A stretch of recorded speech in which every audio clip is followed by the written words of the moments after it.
Force.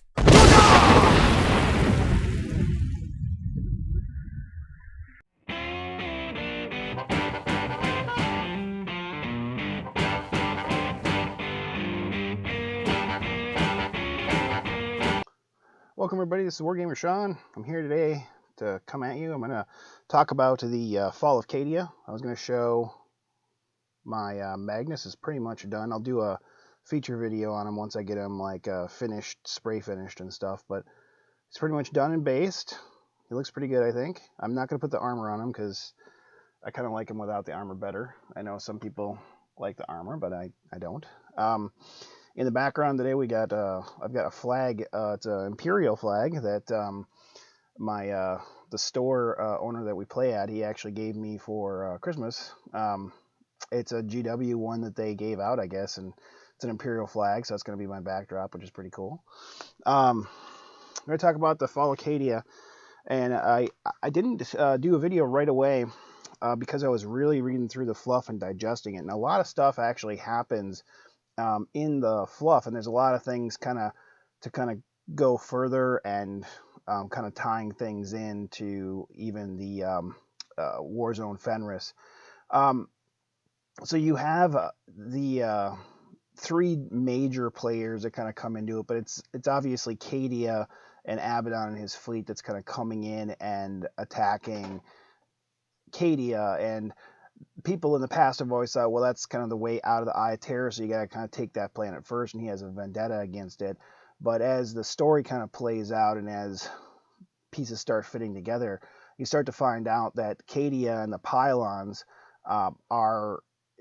they're actually kind of stopping the warp from spreading, so stopping the Eye of Terror from spreading more and more and more, and basically just enveloping the galaxy.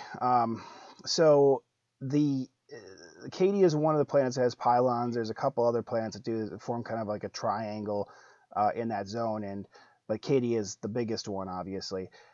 It's not exactly sure if it's built by the old ones, which I'm assuming probably is, although Trazan the Infinite, which is a Necron, comes to play in here, and he says he knows things about it as well, so it could potentially have been built by the Necrons, although I don't see why it would have, because they don't really understand the warp. I mean, they don't like it, and they don't like psychic abilities.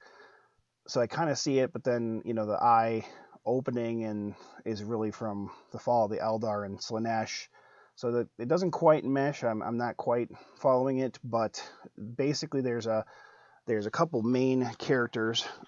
You've got Belisarius Call, who's on his way to deliver something important. It seems like it's probably something from the Harlequins.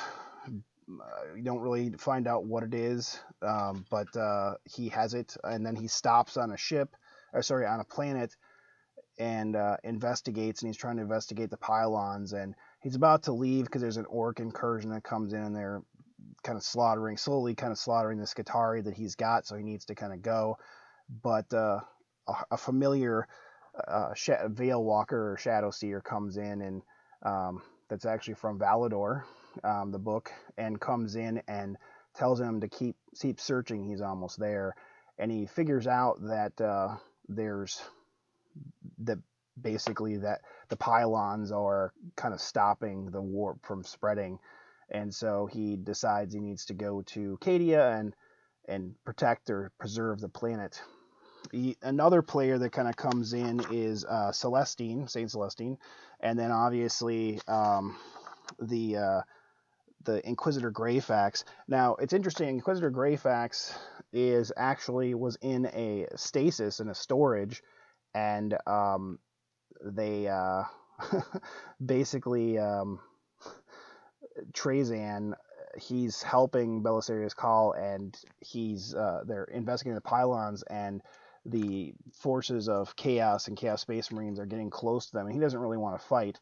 I guess he's a lover, not a fighter. And he flings out this thing that basically releases some of the things that he has in stasis. One of them is Greyfax and some of her group or henchmen. And then he also releases a bunch of, like, it talks about he releases a bunch of stuff from like 30K Ultramarines. Like there's basically 3 of the Contemptor dreadnoughts, and then some of the forces from there. There's forces kind of throughout time that they're kind of like, what the heck, what's going on? Even the 30K guys are like, well, the heraldry doesn't look right on these other Space Marines that are here, but they identify the forces of chaos and start fighting, because it's like, well, we'll ask questions later, we got to fight chaos.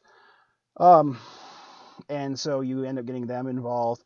You end up getting the obviously Cadian militia, the IG, but you also have forces from the Sisters of Battle, a big group, because there's like a monastery there that they're protecting, even before Saint Celestine comes. And then there's 2 canonesses that apparently have jump packs, even though they can't take them. And they're fighting this demon prince, the kind of second in command, next to Abaddon. And they're trying to defeat him, and one of them sticks a power sword in him, and it's stuck, and he can't really touch it because it hurts to like touch it. And he ends up slaughtering both of them. But then, like, right when he slaughters them, Saint Celestine comes, and she shows up, and she's gonna fight him. And then he's like, "Well, I can take you." And she goes, "Well, I'm not alone." And then, like, she has resurrected the 2 canonesses, and they're the ones that become the. I'm gonna look in the book because I'm gonna screw up their names.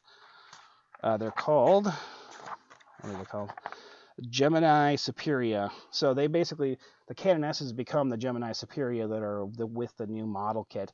Now they have 2 wounds only, and normal canonesses have 3. So I guess when they got resurrected, they weren't as tough. Although we'll get to the rules, they're actually even stronger than they were. But she ends up fighting him, defeating him. Abaddon comes, and he's Saint Celestine doesn't beat him, but he almost kills her, but she gets away. Creed is on the planet, obviously. He had taken control because a Lord got killed, and he was Lord Castilian Creed, and he's kind of trying to keep morale up. And then Kel shoves him onto a Valkyrie to escape right when Abaddon comes, and Abaddon basically gets Kel, and he just snaps his spine, kills him. So Kel's dead. And then by the end of the book, he ends up, Creed is on the planet, and he is severely wounded, about to die, and a demon comes up and is like, "No, it's not your time yet. You may yet live." So I don't know if he's going to get turned into a demon prince or what, but he's kind of looking like he's gone too. So they've kind of killed off some of the big characters. They also killed off, during the fighting, the Fire Howlers, basically division of Space Wolves, are basically obliterated, trying to basically board and fight one of the black ship, basically. And also the main thing for the main like ship for the Phalanx. The Phalanx for Imperial Fist that's on Earth. Be'lakor and Iron Warriors launch an attack on Earth while basically Abaddon's attacking Cadia, and they want to take the Phalanx over so they can just bombard Earth. And the Imperial Fists have most of their stuff's gone, so there's very few to protect the ship. So they basically kind of like warp it away from Earth so that it protects Earth even if they lose it. And then the Iron Warriors put a technovirus in the ship, and the ship starts taking over and starting like going against the Imperial Fists. And then the Imperial Fists basically just shoot off like a tenth of the Phalanx just to preserve it, so the technovirus doesn't keep going. And then after that, it's safe. I don't know why all of a sudden like they wouldn't just introduce more technovirus, but it's safe. And they end up warping away. And they eventually are surrounded in this kind of chapel room, and they're about ready to get obliterated. And all of a sudden, the Legion of the Damned shows up, and they help win the fight. And basically, Be'lakor is banished, and everybody else is gone. And the Legion of the Damned stick around. They just kind of stay in the temple. They're not really saying anything. And so the Imperial Fists are like, well, this is weird. They usually disappear right away. And they hear the cry from Cadia, so they decide to go to Cadia and help them out. So they go to Cadia, and they meet with like a huge fleet that's basically going to destroy them. But then they basically just shoot the black uh, dang it, the basically his lead ship. I'm sorry, basically one of the like super cruisers, and destroys it. And but that ends up kind of being the fall of Cadia, because even though eventually they do kind of win the fight on Cadia, Abaddon like basically just kind of pushes the Black Fortress into the planet and just basically blows up Cadia.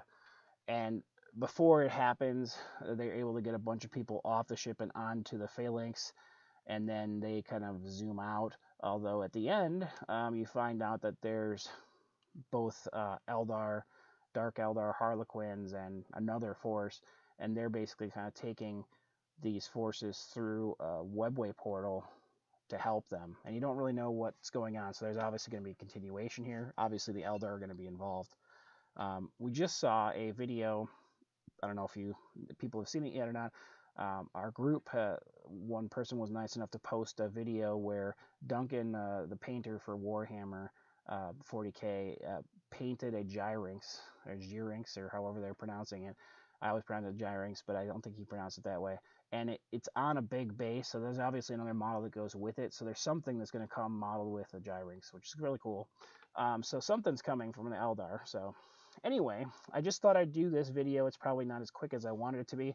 I'm going to do more videos with actual like statistics and stuff from the new book, but I wanted to go through the fluff because I really found it interesting, and it really told a lot. At the end of Warzone Fenris, the Iron Wolves, the head of the Iron Wolves was killed, and basically most of the Iron Wolves are obliterated too in this book.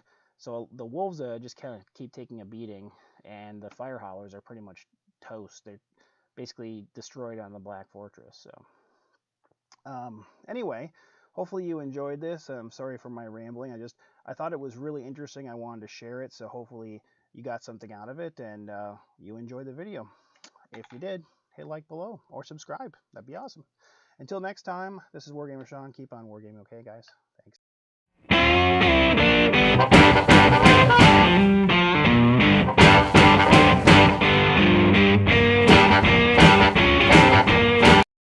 Goodbye, you sexy motherfucker.